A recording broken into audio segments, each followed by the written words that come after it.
반갑습니다. 송재준입니다. 서울시장과 부산시장을 뽑는 재보궐선거가 벌써 다음 주로 다가왔습니다. 여러분들은 이번에 재보궐선거에서 가장 중요한 포인트가 뭐라고 생각을 하시나요?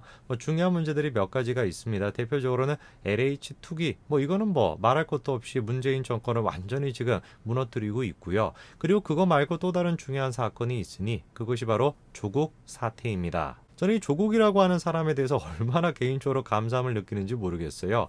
사실상 그렇게나 압도적인 지지를 받고 있던 문재인 정권의 첫 신호탄 아니었습니까? 문재인 정권이 이제 무너질 거야 라는 것을 보여줬던 첫 신호탄이 바로 조국 사태였죠. 그리고 그 조국 사태로 인해 가지고 더불어민주당 내부조차도 분열이 되지 않았습니까? 어떤 사람들은 끝까지 우리가 조국을 지켜야 된다라고 하는 사람이 있었고, 어떤 사람들 같은 경우는 아무리 그래도 그렇지 우리가 양심이 있는데 조국을 옹호할 수가 있냐, 분열이 되는 시작이기도 했습니다. 문재인 정권의 분열의 시작을 알렸던 조국, 그 조국이 문재인 정권의 끝 마무리까지 역할을 해주는 것 같은데요.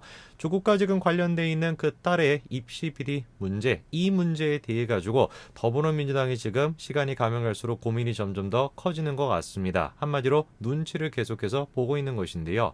만약에 지금 박영수 후보에 대한 지지율이 좀 안정화가 되고 조금 올라가는 기세가 보인다라고 한다면 지금 이제 입시 비리 문제에 대해서 눈을 감을 수도 있을 겁니다. 그런데 눈을 감기에는 박영수 후보에 대한 지지율이 계속해가지고 떨어지고만 있지 올라갈 기세가 보이지 않는다라는 게 문제겠죠. 끝까지 지금 윤해 교육부 장관은 계속해가지고 조국 사태에 대해 가지고 눈치를 보는, 이렇게 할까 이렇게 말까 계속해가지고 뭔가 아둥바둥하는 모습을 보여주고 있는데, 아마 시간이 가면 갈수록 지지율이 회복이 안 된다면 어쩔 수 없이 문재인 정권에서도 윤해 교육부 장관도 결국에 조국에 대해서 손절할 수밖에 없을 겁니다.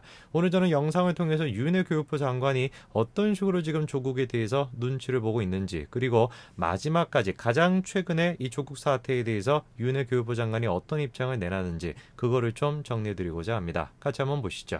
자, 때가 바로 2020년 12월 23일 작년 일이었습니다. 1심 법원에서 조민 씨와 관련돼 있는 증명서 4개가 허위다라고 하는 걸 밝혀줬죠. 그리고 3개월 가까이나 시간을 끌었습니다. 3월 8일이 되고 나서야 비로소 어떤 얘기를 꺼냈죠. 부산대에게 조민 씨와 관련된 조사를 해라, 이런 식으로 요구를 하겠다라는 거였죠. 일단 저것만 하더라도 큰 입장 변화였었죠. 그렇죠? 처음에 같은 경우는 윤해 교육부 장관이 뭐라고 했었습니까?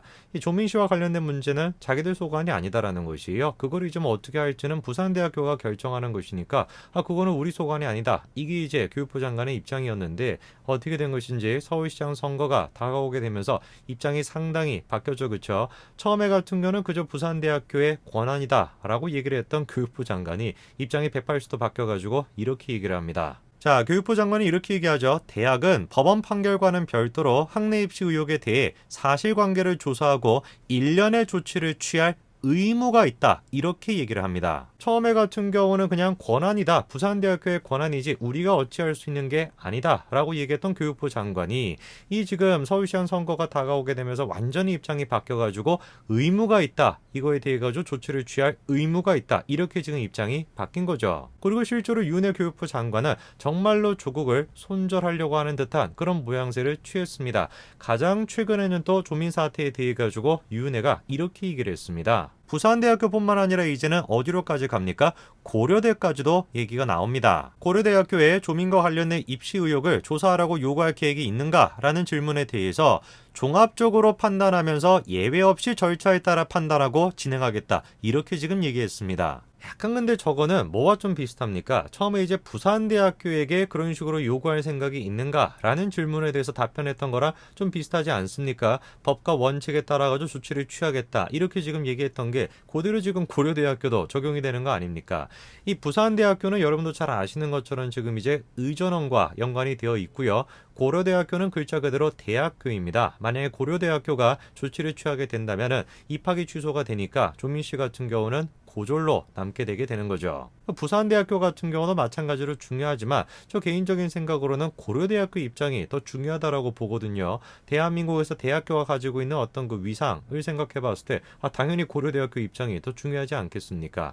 그리고 실제로 아까 전에 법원에서 1심 판결을 통해서 5가지의 문서가 문제가 있다라고 이제 밝혀줬는데 그 가운데서도 고려대학교에 입학할 때 쓰인 문서도 있습니다. 그럼 당연히 고려대학교도 입장을 내놔야 되겠죠. 유은혜가 만약에 부산대학교에 저런 식으로 요구를 하는 것에 진심이 있다라고 한다면은 같은 논리에 따라 가지고 고려대학교에도 똑같이 요구를 해야 지당한 것인데 그냥 요구를 할 것인가 라는 질문에 대해서 요구하겠다라고 그냥 속 시원하게 얘기하면 되는데 또 그냥 무슨 뭐 원칙에 따라 가지고 뭐 어쩌고저쩌고 얘기하는 거 보니까 야 이것도 끝까지 지금 또 눈치를 보면서 수를 쓰는 거 아닌가 이런 생각이 듭니다. 자 보시게 되면 고려대학교에 대해서 이렇게 조치를 취했다라는 겁니다. 국회로부터 자료 제출 요청이 들어와서 고려대에 답변을 요청하는 공문을 보냈다라는 겁니다. 계속해가지고 유은혜가 이런 식으로 미온적인 태도를 보여주고 있는데 여기서 우리가 한 가지 좀 더 생각해야 되는 게 있습니다. 이거 뭐 생각할 게 이렇게 많이 이렇게 복잡하냐 하실 수도 있습니다만 조민 씨의 문제가 그렇게 복잡합니다. 실제로도. 자 일단 첫 번째로 부산대 의전원 문제가 있습니다. 그렇죠? 그리고 고려대학교 대학교 문제가 있죠. 근데 여러분 한번 생각을 해보십시오.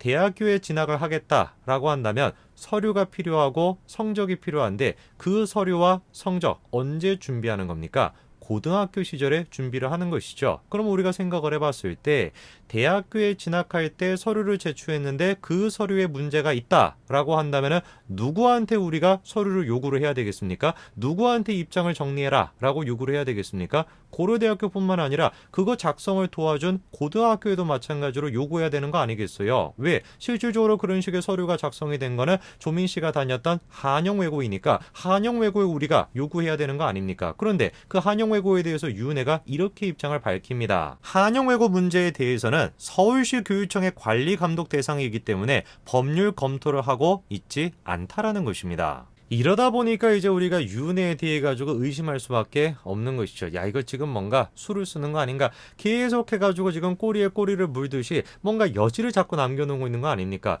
진심이 있다라고 한다면 조민 씨 사태에 대해 가지고 정말로 끝장을 내겠다라고 하는 진심이 있다라고 한다면 진작에 일단 한영외고에 대해서 조치를 취하고 고려대학교 조치를 취하고 그리고 마지막으로 부산대학교로 가는 게 맞는데 이슈가 되고 있는 거는 부산대다 보니까 부산대에 대해서만 저런 식으로 지금 입장 정리를 하고 고려대학교와 한영외고에 대해서는 아무 지금 얘기가 없는 겁니다. 사실상. 그리고 가장 결정적으로 이번에 그 부산대학교에 대해서도 유은혜가 뭐라고 이번에 얘기를 밝혔냐. 부산대가 조사를 진행하는 상황에서 입학 취소 등을 권고하는 것은 적절하지 않다라고 하면서 다른 학교 사례를 보면 최소 3, 4개월 길게 7, 8개월 걸린 경우도 있다는 겁니다. 말이 지금 앞뒤가 안 맞는 거예요. 아까 같은 경우는 무슨 뭐 권고를 하겠다, 의무가 있다 이런 식으로 지금 강력하게 얘기를 해놓고서는 지금은 또 뭐라고 하는 겁니까? 야 일단 부산대학교가 조사를 하고 있으니까 조사가 다 끝날 때까지는 우리가 어떤 조치를 취하지 않는 게 맞아 이런 식으로 얘기하고 그리고 다른 학교의 얘기를 빌어가지고 그런 식으로 조사를 하는데 몇 개월 정도 걸릴 거라는 거예요. 7, 8개월까지도 걸릴 수가 있다는 겁니다. 뭐 겉으로 보여지는 것 같은 경우는 저런 식으로 계속해서 지금 생쇼를 하고 있는 것 같은데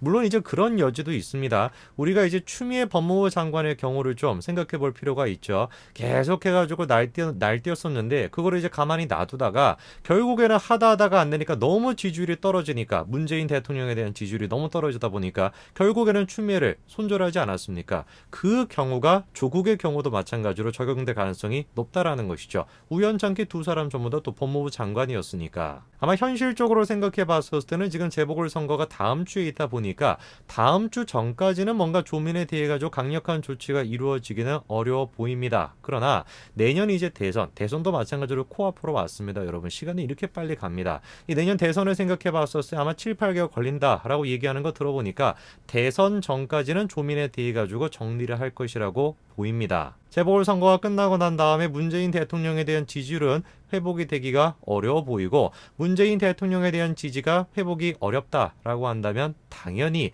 조국에 대해서도 손절하는 수순을 밟게 되겠죠.